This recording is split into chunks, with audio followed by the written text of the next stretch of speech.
Voilà, on se tient juste derrière le 770, la maison du Rabbi. Et le lendemain de Yud Shvat, le jour où le Rabbi il a pris la Nefiout, le Rabbi il a accepté sur lui la leadership de la 7e génération, la dernière de la Galoute et la première de la Géoula. Dans cette paracha de Béchalach, on va nous parler de la Shira, la chanson que les Bnei Israël ils ont fait quand ils ont traversé la mer Rouge. Et le Midrash il nous raconte comme quoi la royauté d'Hachem ne s'est pas assise. L'onitiashva malchutecha.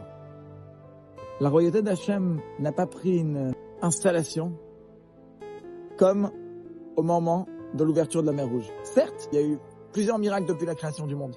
Certes, il y a eu différents miracles depuis la création du monde. Mais le terme de établir la royauté d'Hachem, c'est un terme qu'on n'a pas vu jusqu'à l'ouverture de la mer Rouge. Pourquoi? Parce qu'effectivement, quand tu as pas seulement des miracles de la part d'Hachem, mais tu as une reconnaissance de la part des créatures. C'est-à-dire que les créatures, ils prennent en considération tout ce qui se passe et ils remercient Hachem pour ces miracles. C'est ce qui fait comme quoi la royauté d'Hachem, elle est reconnue par le monde. Et c'est là où on peut voir la royauté d'Hachem dans le monde entier.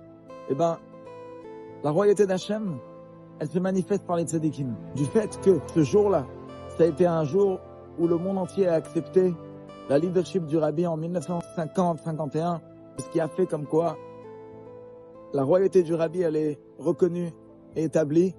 Que Dieu fasse que la royauté du roi Mashiach soit reconnue dans le monde entier et qu'on puisse chanter très très vite le chant de la Géoula en accueillant le Mashiach Tzidkeinu tout de suite. Amen.